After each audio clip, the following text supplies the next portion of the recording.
Greeting of the day, guys. It's me, Sahil Jamadar, and Happy New Year to all of you guys. Now we start our reading. To tell you the truth, I think it's about time I discovered my purpose. I said, don't get me wrong, there are a lot of great things in my life, but it isn't as rewarding as I think it could be. If I left this world today, I really can't say for sure that I have made that a big difference. How does that make you feel? Depressed, I offered with total honesty.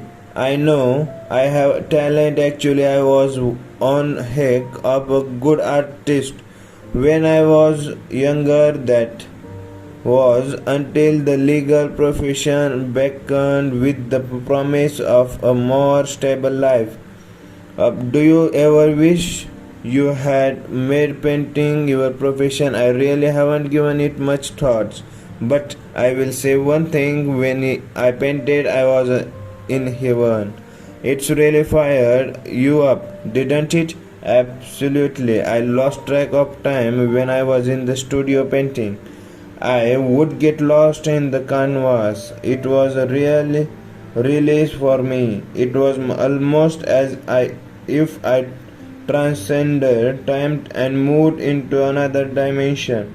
John, this is the power of concentrating your mind on the pursuit that you love.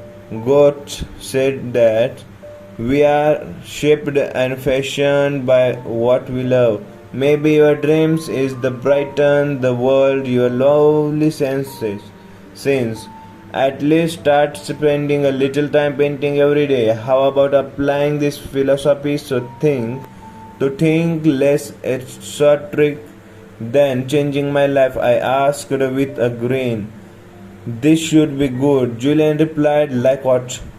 Let's say one of my aims, although a minor one, was to drop the spare tire I am carrying around my waist. Where should I start? Don't be embarrassed. You are master at the art of goal setting, and goal setting by starting off small. The journey of 1,000 miles begins with a single step. I asked intuitively, perceptively, and getting good at accomplishing little bits prepares you for realizing the big ones. So, to answer your question squarely, there is nothing wrong with mapping out of a full range of smaller goals in the process of planning your bigger one.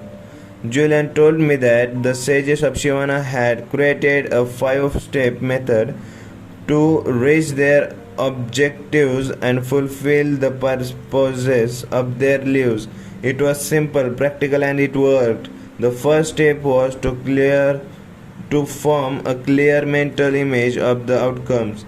If this was to lose weight, Julian told me that every morning just after I woke up, I was to envision myself as a lean, fit person, full of vitality and boundless energy. The clearer this mental picture, the more effective the process would be.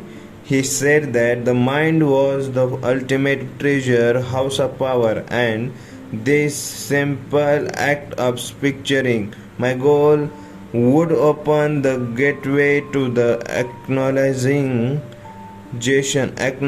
actualization of this desire. Step 2 was to get some positive pressures on myself.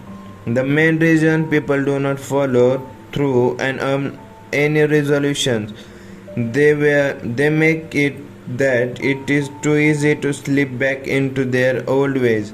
Pressure is not always a bad thing. Pressure can inspire you to achieve great ends.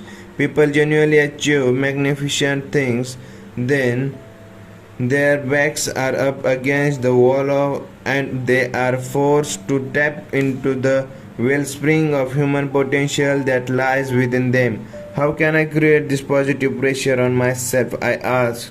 Now thinking about the possibilities of applying this method to everything from getting up earlier to being a more patient and loving father.